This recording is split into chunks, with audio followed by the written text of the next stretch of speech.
اللہ رب العزت مردوں میں سے بھی عورتوں میں سے بھی اس علم نبوت کے لیے اپنے بندوں میں سے انتخاب کرتے ہیں۔ صحابہ کا آپس میں اگر کبھی علمی اختلاف ہوتا حضور کی وفات کے بعد تو اماں عائشہ کے دروازے پر آ کر وہ مسئلہ پیش کرتے اور ایک دو باتوں میں وہ مسئلہ حضرت عائشہ رضی اللہ عنہا حل کر دیتی تھی۔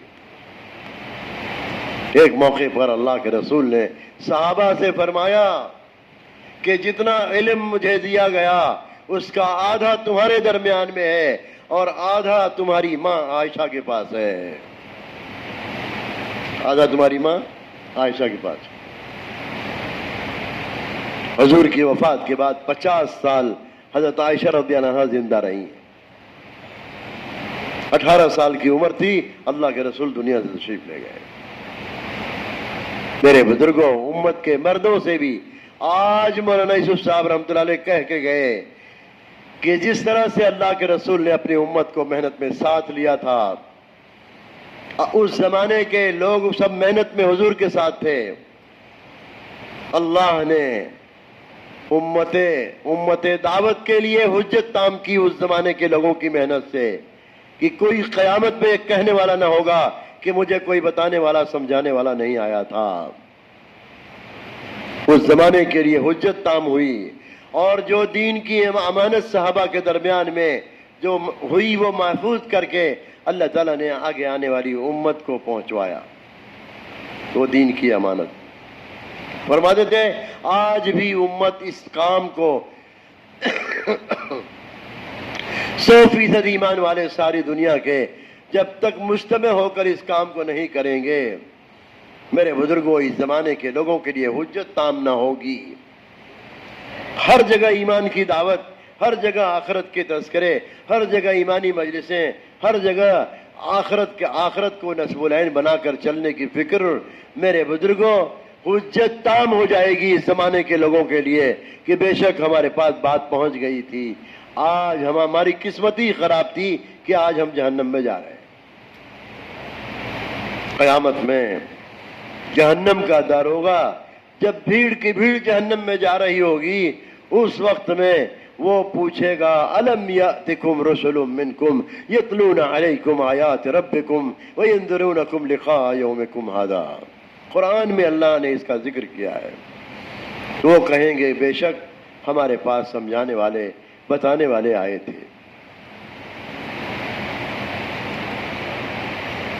بے شک ہمارے پاس سمجھانے والے بتانے والے آئے تھے، لیکن کیا ہماری قسمت ہی یہی تھی کہ ہم کفر کی حالت میں دنیا سے چلے آئے۔ حجت تام ہو جائے گی جب میرے بزرگوں یہ اجتماعی طور پر یہ محنت سارے عالم کے اعتبار سے ہوگی، حجت تام ہوگی۔ اور دوسرے، اللہ رب العزت علماء کی جماعت کے پاس جو امانت ہوگی وہ امانت ان کے ذریعے آگے بڑھائیں گے۔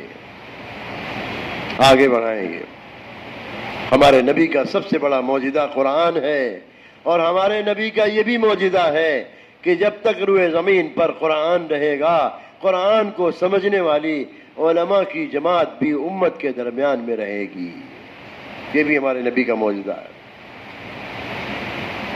یہ بھی ہمارے نبی کا معجزہ ہے کہ علماء کی جماعت بھی امت کے درمیان میں رہے گی۔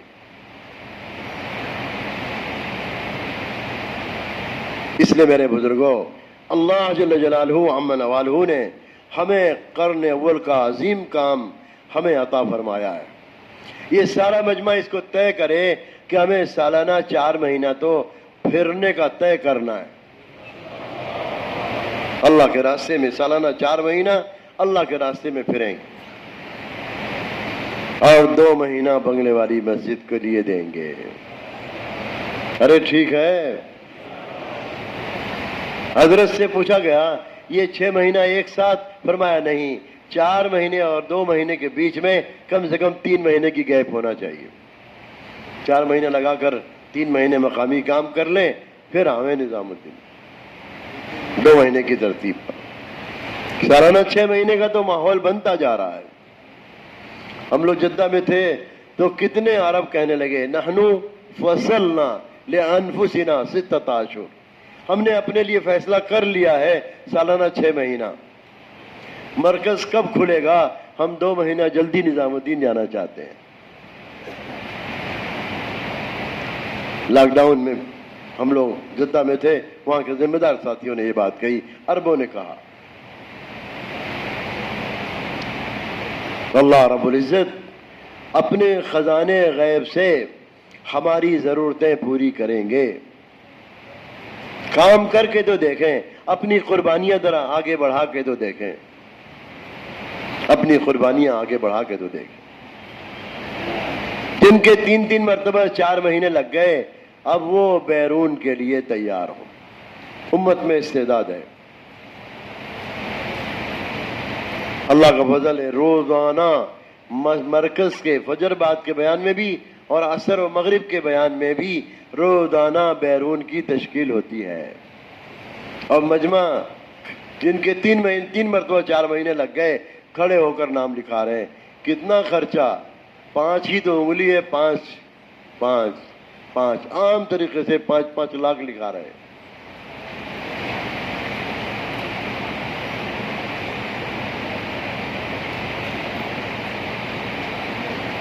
اس لیے میرے بزرگوں، قربانی جتنا وجود میں آئے گی، اللہ رب العزت اپنا غیبی نظام ساتھ کر دیں۔ حضرت محمد صلی اللہ علیہ وسلم کا دین، آپ کی تعلیمات پر جان کھپانا، مال کھپانا تسخیر عالم کا نسخہ ہے۔ جنگل کے جانور بھی آپ کی آواز کو سنیں گے۔ عقبہ بن نافع فہری رضی اللہ تعالیٰ عنہ افریقہ کے جنگل میں، جو اس وقت میں تونس کی چوہدی میں ہے، 3000 کلومیٹر کا جنگل ہے، قیروان 3000 کلومیٹر کا جنگل ہے۔ ہم لوگ موریتانیہ سے، مراکش سے واپس آ رہے تھے، اس جنگل پہ چلتے چلتے مستقل بول رہا ہے، اسکرین پہ دکھا رہا ہے قیروان۔ تھک گئے ہم لوگ بھی قیروان سنتے سنتے، 3000 کلومیٹر کم سے کم 3 گھنٹے میں جو ہے جنگل پار کیا ہے جہاز نے۔ موریتانیہ سے چلتا ہے اور ترکی آ کر جہاز اترتا ہے، کتنا لمبا راستہ ہے۔ جاتے ہوئے تو سورج ڈوب کے نہیں دے رہا تھا، عصر پڑھ کے چڑھے تھے، تو جتنا آگے بڑھتے جا رہے ہیں وہ عصر کا وقت ختم ہی نہیں ہو رہا۔ یہاں تک کہ ہم لوگ مراکش پہنچے تو وہاں جا کر مغرب پڑھی ایئرپورٹ پہ۔ 5.5 گھنٹے کا ہندوستان سے فرق ہے وہاں کا، 5.5 گھنٹے۔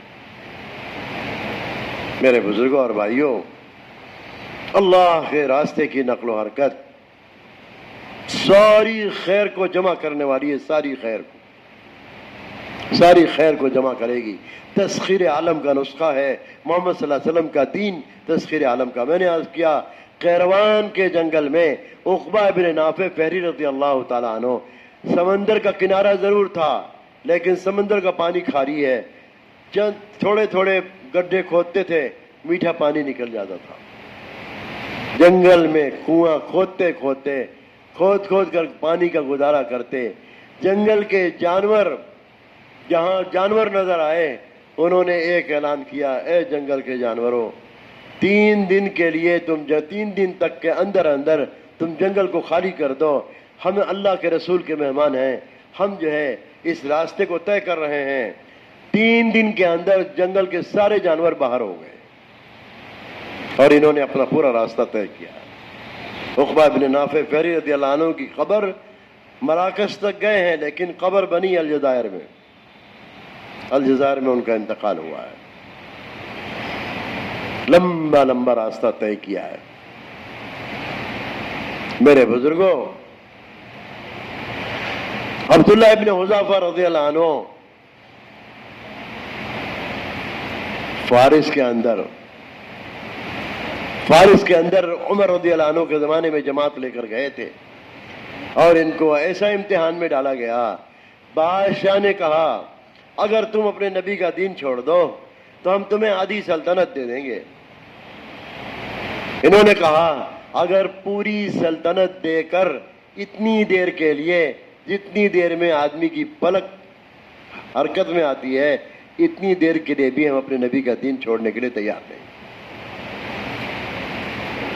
کیا تم ہمیں اپنے بادشاہت کی، اپنے ملک کی لالچ دو گے؟ جب دل میں کلمہ بیٹھ جاتا ہے، جب دل میں ہدایت آ جاتی ہے، جب اللہ کا راستہ دل پر کھل جاتا ہے، اور ایمان پر خاتمے کی کامیابی جب دل پر کھل جاتی ہے، بڑی سے بڑی طاقت آدمی کو متاثر نہیں کر سکتی ہے۔ مولانا یوسف صاحب فرماتے تھے اگر تم اللہ کے غیر سے متاثر ہو کر چلو گے، تمہاری دعا بھی بے جان ہوگی، تمہاری نماز بھی بے جان ہوگی، قرآن پڑھو گے قرآن کی ہدایت بھی نہیں ملے گی۔ اللہ کے غیر کا تاثر اگر دل میں لے کے چلو گے، ساری کائنات مخلوق ہے، سب کا خالق اللہ ہے، ساری کائنات بنی ہوئی ہے، سب کا بنانے والا اللہ ہے۔ یہ دعوت کی محنت اللہ کے غیر کا تاثر دل سے نکالنے کے لیے ہے۔ میرے بزرگوں، عقبہ ابن نافع فہری رضی اللہ، یہ عبداللہ ابن حذافہ رضی اللہ تعالیٰ عنہ، بادشاہ کا حکم ہو گیا سولی پہ ان کو چڑھا دو، اور جلادوں سے کہہ دیا تیر مارو، اور کہہ دیا کان میں تیر مارنا نہیں، اوپر سے نیچے سے دائیں سے بائیں سے تیر کو گزارنا تاکہ یہ خوف کھا جائے۔ ایسے ہی کیا، جلاد تھک گئے اور اس پر سے اتار دیا سولی پر سے۔ پوچھا کیا کہتے ہیں؟ کہا ہم وہی کہتے ہیں جو کہہ چکے ہیں۔ کہا دیکھ میں پانی چڑھا دو، کھولتے پانی میں، اور قیدیوں کو 5-6 قیدیوں کو لا کر ہاتھ پیر باندھ کر کھولتے پانی میں ڈال دیا تاکہ یہ متاثر ہو جائیں۔ کہا آپ کا نمبر ہے؟ کہا کہ ٹھیک ہے کوئی بات نہیں ہے۔ کہا کہ کیا کہتے ہو؟ کہا وہی کہتے ہیں، ہم تو اس وجہ سے رو رہے ہیں اس وقت میں کہ اللہ کے نام پر آج جان دینے کا وقت آیا، ایک ہی جان میں پا رہا ہوں۔ اللہ رب العزت میرے بدن کے ہر بال میں، ہر روئے روئے میں اگر جان ڈال دے، ہم ساری جان کو آج اللہ کے نام پر اس کڑھائی میں پکا دیں گے، ساری جان کو قربان کر دیں گے۔ یہ جواب دیا عبداللہ ابن حذافہ نے۔ بادشاہ کو یہ خبر دی گئی تو بادشاہ نے کیا کہا؟ چلو اچھا ہے، ایسا ہے، کوئی بات نہیں، ہماری پیشانی کا بوسہ دے دو، تمہاری چھٹی کر دیں گے۔ انہوں نے کہا اللہ کا ایک دشمن ہے، اس کی پیشانی کا بوسہ دے کر اگر ہم اس کی جو ہے ابتلا سے نکل جاتے ہیں تو خوش سستا سودا ہے۔ پیشانی کا بوسہ دیا، اپنے ساتھیوں کو ساتھ لیا اور واپس ہو گئے۔ مدینہ منورہ میں حضرت عمر رضی اللہ عنہ کا زمانہ تھا، اس جماعت کی کارگزاری سنی گئی۔ کارگزاری سنتے سنتے سنتے سنتے جب اس کی نوبت آئی ہے پیشانی کے بوسہ دینے کی، حضرت عمر رضی اللہ عنہ کھڑے ہوئے اور عبداللہ ابن حذافہ کی پیشانی کا بوسہ دیا، اور یہ فرمایا آج سے امیر المومنین کی حیثیت سے میں حکم کرتا ہوں جس مسلمان کی ملاقات عبداللہ ابن حذافہ سے ہو، ان سے سلام بھی کریں، ان سے مصافحہ بھی کریں اور ان کی پیشانی بھی چومیں۔ یہ حضرت عمر رضی اللہ تعالیٰ عنہ نے مسجد نبوی میں ان کی جماعت کی کارگزاری سنتے سنتے یہ بات کہی ہے، اور فرمایا سب سے پہلے میں امیر المومنین ہو کر عبداللہ ابن حذافہ کی پیشانی کا بوسہ دے رہا ہوں۔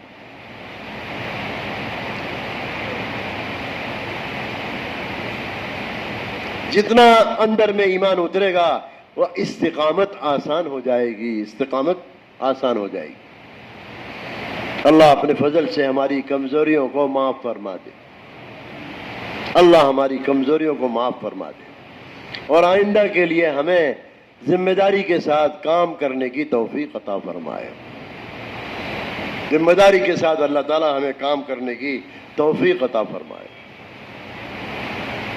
سامنے ایسی گھڑی لگا رکھی ہے وہ چل کے نہیں دے رہی، ہم کہے بھئی یہ کب تک 7 بجے گا؟ بھائی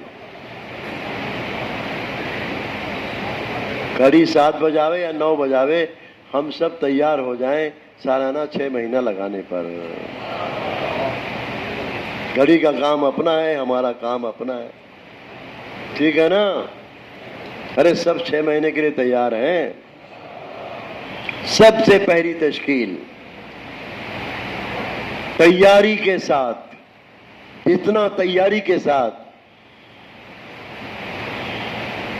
مولانا یوسف صاحب فرماتے تھے کبھی کوئی تقاضا آ جائے تو اگر کسی دوسرے کام کے لیے بھی پیسہ رکھا ہوا ہو یا کوئی شکل ایسی ہو کہ ہم کو فلاں موقع پر یہ کرنا ہے، تو فرماتے تھے جب تقاضا آ جائے تو وہ پیسہ اس پر خرچہ کر دینا چاہیے، دوسرے تقاضوں کو نہیں سوچنا چاہیے، دوسرے تقاضوں کو نہیں سوچنا چاہیے. اللہ رب العزت اپنے خزانے غیب سے سفر بھی پورا کرائیں گے اور اللہ تعالی ہماری ضرورتیں بھی پوری کر دیں گے. کرنے والی ذات کس کی ہے؟ ہاں. 3 صفت ایمان والوں کی بتلائی گئی. پہلی صفت اللہ نے قرآن میں فرمائی، کیا؟ مومن تو وہ لوگ ہیں، انما المومنون الذین اذا ذکر اللہ وجلت قلوبہم، کہ جب ان کے سامنے اللہ کا نام آ جائے تو ان کے دل ڈر جائیں، اور جب ان کے سامنے قرآن کی آیتیں پڑھی جائیں تو ان کا ایمان بڑھ جائے. اور تیسری صفت کیا بتائی گئی ایمان والوں کی؟ وہ اللہ پر بھروسہ کرتے ہیں. کس پر؟ ارے کس پر بھروسہ کرتے ہیں؟ یہ تیسری صفت ایمان والوں کی بتلائی گئی. وَعَلَىٰ رَبِّهِمْ يَتَوَكَّلُونَ. توکل وہ بڑی چیز ہے. حدیث میں آتا ہے اگر تم اللہ پر توکل ایسا کرو جیسا کہ توکل کا حق ہے تو اللہ تمہیں اس طرح سے روزی دے گا جیسے چڑیوں کو روزی دیتا ہے.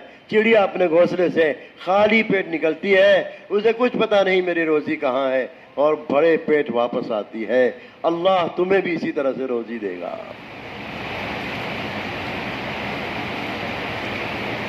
تو اس لیے میرے بزرگوں ہمیں طے کرنا ہے، ہمیں خود طے کرنا پڑے گا، پھر دیکھو کیسا کام ہوتا ہے.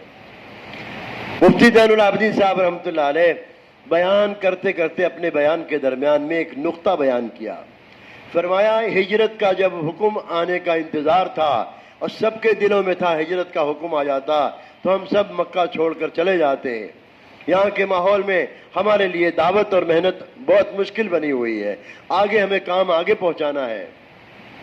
سب کے اندر وہی اس کا انتظار تھا کہ وہی آئے گی اور ہجرت کا حکم آ جائے گا.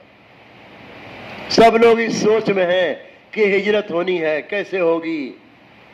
ابو بکر صدیق رضی اللہ عنہ گھر میں بیٹھے، انہوں نے کہا کہ آخر سب لوگ تو ہجرت کریں گے، آخر حضور کے ساتھ کون رہے گا؟ حضور تنہا جائیں، کسی کو ساتھ رہنا چاہیے. تو اپنے طور پر انہوں نے اونٹنی تیار کر لی ہدیے کے انداز پر، اور اپنے طور پر انہوں نے فیصلہ کر لیا کہ کوئی جائے نہ جائے ابو بکر حضور کے ساتھ رہے گا، ابو بکر حضور کے ساتھ رہے گا. یہ فیصلہ ابو بکر کا اپنے رب کے درمیان میں تھا، کسی کو پتہ نہیں تھا. تو بعد میں راز کھلتا ہے، حضرت جبریل آئے اللہ کے رسول کے پاس، ہجرت کا حکم لے کر آ گئے. کیا آپ کے لیے اور آپ کے ساتھیوں کے لیے ہجرت کا حکم آ گیا، اور ایک پیغام اور اس کے ساتھ آیا ہے کہ آپ اپنے ساتھ ابو بکر کو لے لیجئے. کس کو لے لیجئے؟ ابو بکر نے طے کیا اللہ کے رسول کے ساتھ میں رہوں گا. اللہ نے بھی طے کر دیا کہ میرے نبی کے ساتھ ابو بکر رہے گا. کون رہے گا؟ 3 راتیں جبل ثور میں گزاری ہیں سرکار کے ساتھ حضرت صدیق اکبر نے. حضرت عمر کہا کرتے تھے ابو بکر اگر ہجرت کی 3 راتوں میں سے ایک رات کی نیکی اگر عمر کو دے دیں تو عمر جو ہے اپنی ساری زندگی کی نیکی ابو بکر کو دینے کے لیے تیار ہے. مدینے میں ہجرت کے بعد آپ صلی اللہ علیہ وسلم اماں عائشہ کے گھر میں تھے. رات کو گھر میں تھے، ہوا چلی ہوگی، چھپر کھل گیا، چھت کا چھپر کھل گیا، کھجور کے ٹٹے، آسمان نظر آ رہا. حضرت عائشہ رضی اللہ عنہا نے فرمایا اللہ کے رسول ذرا دیکھیے تو صحیح، آسمان نظر آ رہا ہے، ستارے ہی ستارے نظر آ رہے ہیں. آپ نے فرمایا کہ عائشہ عمر ابن خطاب کے اسلام میں آنے کے بعد جو ان کی نیکیاں ہیں یہ آسمان کے ستارے جو تم دیکھ رہی ہو ان ستاروں سے بھی زیادہ ہیں. تھوڑی دیر کے بعد آپ نے فرمایا کہ عائشہ تمہارے ابا جان میرے ساتھ 3 راتیں جو جبل ثور میں گزاری ہے، 1 رات کی نیکی یہ سارے ستاروں سے زیادہ ہے۔ 1 رات کی نیکی جو تم آسمان میں ستارے دیکھ رہی ہو ان سب سے زیادہ ہے۔ میرے بزرگوں، ہمارے دنیا اور آخرت کے مسئلے کا حل اللہ نے اپنے نبی کے کام میں رکھ دیا ہے۔ ہمارے دنیا اور آخرت کے سارے مسائل کا حل اللہ نے اپنے نبی کے کام میں رکھ دیا ہے۔ تو نیت کریں ہمیں ساری دنیا میں جانا ہے، ایک ملک سے چھٹی نہیں ہوگی۔ کہاں جانا؟ ساری دنیا میں جانا ہے۔ عقبہ بن نافع فہری رضی اللہ عنہ مراکش کے اندر اتنا لمبا جنگل کا راستہ طے کرتے کرتے پہنچے ہیں۔ مراکش کے اندر سمندر کے اندر کنارے اپنی سواری اتاری اور فرمایا یا اللہ اگر ہمیں پتہ چل جائے اس سمندر کے پیچھے بھی کوئی آبادی ہے ہم وہاں تک جا کر تیرے نبی کا پیغام پہنچائیں گے۔ ہم لوگ وہیں کھڑے تھے، مراکش والوں نے کہا یہی جگہ ہے جہاں عقبہ بن نافع فہری رضی اللہ عنہ سمندر کے اندر اترے تھے، اور یہ سمندر امریکہ تک جاتا ہے، پانی کے جہاز سے 1 مہینے میں آدمی امریکہ پہنچے گا، یہ ہمیں بتایا۔ میرے بزرگوں، اس لیے سارا مجمع طے کرے کہ انشاءاللہ ہم کو ساری دنیا میں جانا ہے۔ ٹھیک ہے؟ ارے ہاں تو کر لیجئے۔ لوگ ڈرتے ہیں کہیں ہاں کریں اور کہیں جانا نہ پڑے۔ ابو بکر صدیق نے ایک چیز اپنے گھر میں بیٹھ کر طے کی تھی، اللہ نے ان کے نصیب میں سرکار کی صحبت، جبل ثور کی اور ہجرت کے سارے سفر کی، اور اللہ نے صدیق اکبر سے اتنا کام لیا ہے کہ ابو بکر صدیق نے سرکار کی ساری منشا سرکار کی وفات کے بعد پوری کی ہے۔ اب مدینے کو خالی کیا ہے۔ حضرت وحشی کو اس شخص کے پاس بھیجا جس نے نبوت کا دعویٰ کیا تھا، مرد و عورت نے، اور حضرت اسامہ بن زید کو اسی طرح سے جماعت میں روانہ کیا جس طرح سے اللہ کے رسول نے روانہ کیا تھا، اور خود ان لوگوں کے پاس گئے جماعت بنا کر جن لوگوں نے زکوٰۃ دینے سے انکار کیا تھا۔ بہت دنوں کے بعد حضرت ابو ہریرہ صحابہ کے درمیان میں بیٹھے تھے، قسم پہ قسم کھائے جا رہے ہیں، قسم پہ قسم کھائے جا رہے ہیں کہ سنو کتنی قسم کھاؤ گے اے ابو ہریرہ، کتنی قسم کھاؤ گے؟ پھر قسم کھائی اور فرمایا کہ اگر ابو بکر صدیق حضور کے وفات کے بعد مدینے کو خالی نہ کرتے تو نہ اسلام بچتا نہ مسلمان بچتے۔ قسم پہ قسم کھا کر امام المحدثین حضرت ابو ہریرہ نے یہ بات کہی۔ حضرت ابو ہریرہ نے حضرت صدیق اکبر رضی اللہ عنہ نے اس موقع پر جب حضرت عمر نے کہا کہ ابو بکر مدینے کو خالی کر رہے ہو، حضور کی 9 بیوی اسبا حیات ہیں، آخر ان کی حفاظت کا مسئلہ، فرمایا ابو عمر سنو، اگر دشمن آ کر ان سب کو شہید کر دیں، اسی میں عمر کی بیٹی بھی ہے، اسی میں ابو بکر کی بیٹی بھی ہے، کہا اگر سب کو آ کر دشمن شہید کر دیں اور ان کی لاشوں کو کوئی دفن کرنے والا نہ ہو، جنگل سے جانور آ کر ان کی لاشوں کو کھینچ کے لے جائیں، ابو بکر اس کو تو برداشت کر سکتا ہے، لیکن دین میں کمی آ جائے ابو بکر اس کو برداشت نہیں کر سکتا۔ ساری لائن کی قربانیاں میرے بزرگوں ہمارے اسلاف نے دی ہے، تب جا کر امت کا کام ہوا ہے۔ تو سارا مجمع طے کرے کہ انشاءاللہ ہم سب جو ہے ساری دنیا میں جائیں گے نا، ساری دنیا میں۔ لے کون جائے گا؟ اللہ لے جائے گا۔ ابو بکر نے طے کیا تو سرکار کے ساتھ کون لے گیا؟ اللہ لے گیا۔ جبریل آئے ایک پیغام لے کر، ہجرت کا حکم آ گیا ہے، اور اللہ نے یہ پیغام دیا ہے کہ میرے نبی سے کہہ دو ابو بکر کو اپنے ساتھ لے لیں۔ کس کو اپنے ساتھ لے لیں؟ ابو بکر کو اپنے ساتھ لے لیں۔ تو قبولیت آتی ہے قدم بڑھانے سے۔ یا ایھا الذین آمنوا، اے ایمان والو، اگر تم اللہ کے دین کے مددگار بنو گے، حالات آئیں گے لیکن اللہ تمہاری مدد کرے گا. اللہ تمہاری کیا کرے گا؟ اللہ تمہاری مدد کرے گا. تو یہ سارا مجمع جن کے 3 مرتبہ 4 مہینے لگ گئے، ذرا بتائیے کون کون لوگ ہیں جن کے 3 مرتبہ 4 مہینے لگ گئے؟ اکثر و بیشتر وہی لوگ ہیں جن کے 3 مرتبہ 4 مہینے لگ گئے. دیکھو آج کے کون مہینہ ہے؟ جولائی کا مہینہ تو ختم ہو رہا. اگست، ستمبر، اکتوبر، نومبر، دسمبر مہینے تو ابھی بہت باقی ہیں اس سال کے، لیکن 3 مہینے میں اگلا جوڑ آ جائے گا. ان 3 مہینوں کے اندر اپنی پوری جماعت تیار کرنی ہے 8 آدمیوں کی. ایسا حوصلہ بنا کر، ارادہ کر کے، پختگی کے ساتھ، اللہ کے بھروسے پر. ایمان والوں کی تیسری صفت توکل علی اللہ ہے. کیا ہے؟ اللہ پر بھروسہ. تو جن کے 3 مرتبہ 4 مہینے لگ گئے، زیادہ سے زیادہ خرچے کی کوشش کر کے جماعت بناؤ. کون کون بھائی ہیں؟ اگست، ستمبر،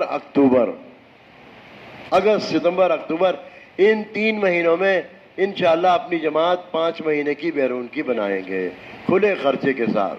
پوری جماعت ہے.